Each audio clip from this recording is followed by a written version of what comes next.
नमस्कार दोस्तों, crime story channel पर मैं राजेश आपका स्वागत करता हूं।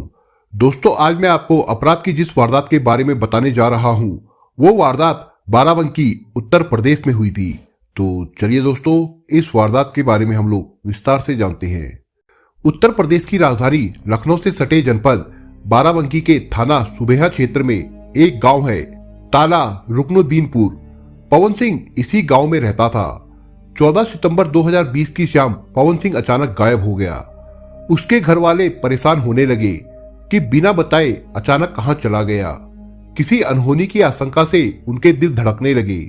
समय के साथ धड़कनें और बढ़ने लगी। पवन का कोई पता नहीं चल पा रहा था। पवन की तलाश अगले दिन 15 सितंबर को भी की गई, लेकिन पूरा दिन निकल गया, पवन का कोई पता नहीं लगा। 16 सितंबर को पवन के भाई लवलेश बहादुर को उसके मोबाइल पर सोशल मीडिया के माध्यम से एक शव का फोटो मिला। फोटो लवलेश के एक परिचित युवक ने भेजा था। शव का फोटो देखते ही लवलेश फपक कर रो पड़ा।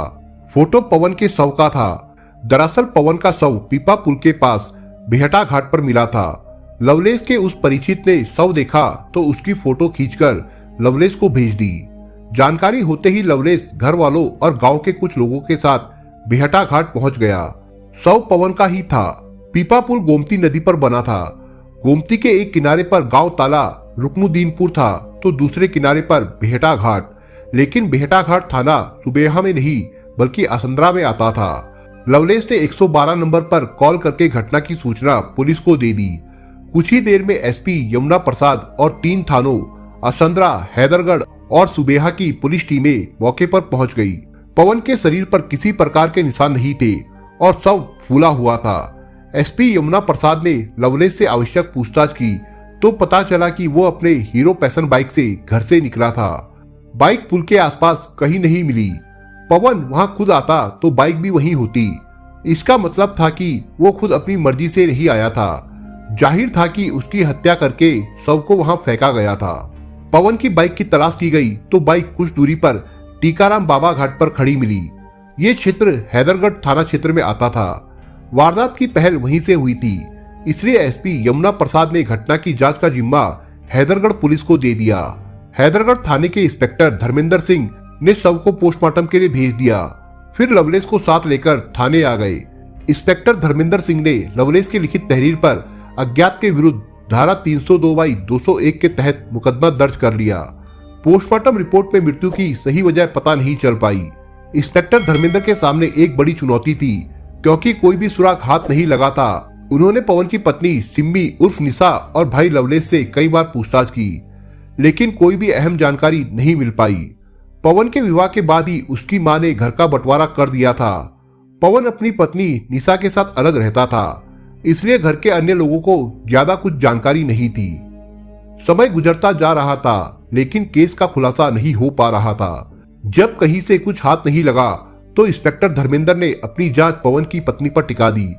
वो उसकी गतिविधियों की निगरानी कराने लगे। घर आने जाने वालों पर भी नजर रखी जाने लगी तो एक युवक उनकी नजरों में चढ़ गया। वो पवन के गांव का ही अजय सिंह उर्फ बबलू था। अजय का पवन के घर काफी आना जाना था। वो घर में काफी देर तक रुकता भी था। अजय के बारे में और पता किया गया तो पता चला कि अजय ने ही पवन से निशा की शादी कराई थी। निशा अजय की बहन की जेठानी की लड़की थी, यानी रिश्ते में वो अजय की भांजी लगती थी। पहले तो उनको यही लगा कि अजय अपना फर्ज निभा रहा है, लेकिन जैसे जैसे जांच आगे बढ़ी तो उन्हें दोनों के संबंधों पर संदेह होने लगा। इंस्पेक्टर रघुवंशी ने उन दोनों के मोबाइल नंबरों की कॉल डिटेल्स निकलवाई। पता चला दोनों के बीच हर रोज काफी देर तक बातें होती थी।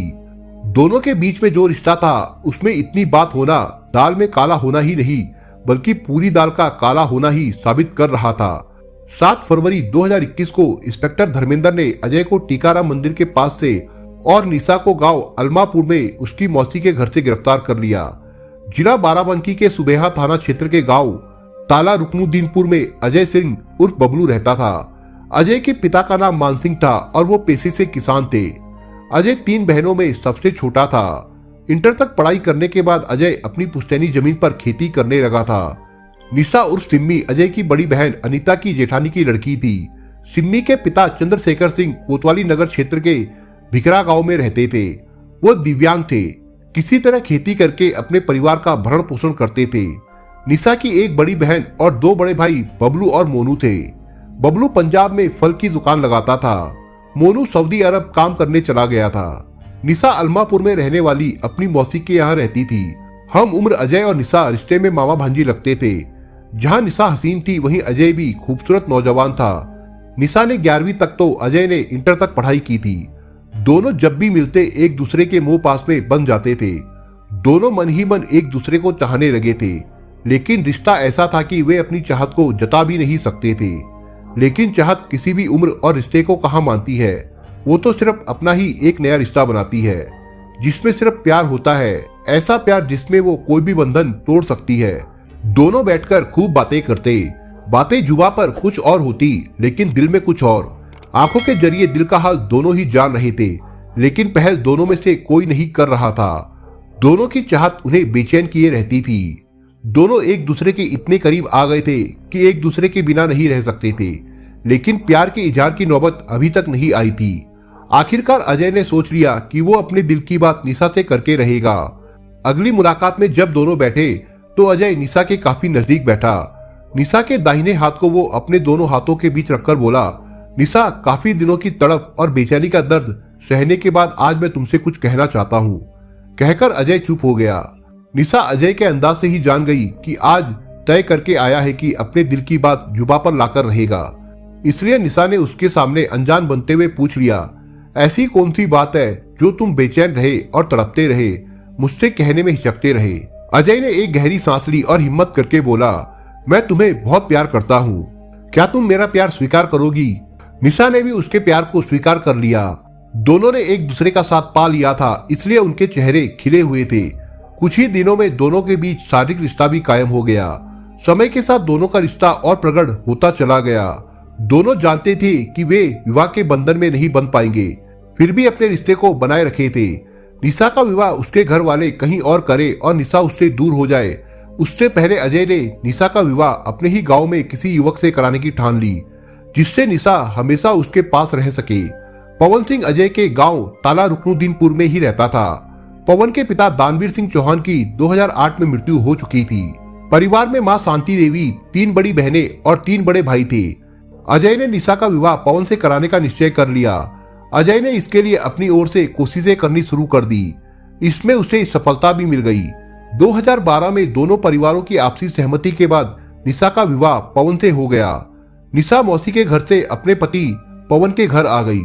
विवाह के बाद पवन की मां ने बंटवारा कर दिया।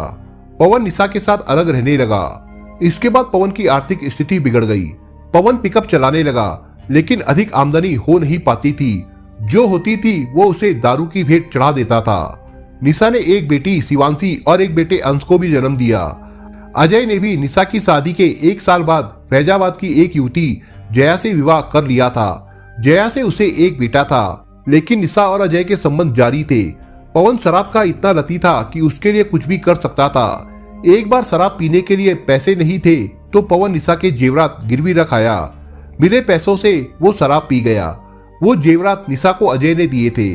पवन की हरकतों से निशा और अजय बहुत परेशान थे। अपनी परेशानी दूर करने का तरीका भी उन्होंने खोज लिया। दोनों ने पवन को दुबई भेजने की योजना बना ली। इससे पवन से आसानी से छुटकारा मिल जाता। उसके चले जाने से उसकी हरकतों से तो छुटकारा मिलता ही, साथ ही दोनों बेरोक टोक आसानी से मिलते भी रहते। निशा और अजय ने मिलकर अयोध्या जिले के भेलसर निवासी कलीम को 70,000 रुपए देकर पवन को दुबई भेजने की तैयारी की, लेकिन दोनों की किस्मत दगा दे गई। लॉकडाउन लगने के कारण पवन का पासपोर्ट और वीजा नहीं बन पाया। पवन को दुबई भेजने पर असफल रहने पर उससे छुटकारा पाने का दोनों ने दूसरा तरीका जो निकाला वो था पवन की मौत। अजय ने निशा के साथ मिलकर पवन की हत्या की योजना बनाई। 13 सितंबर को अजय ने पवन से कहा कि वो बहुत अच्छी शराब लाया है, उसे कल पिलाएगा।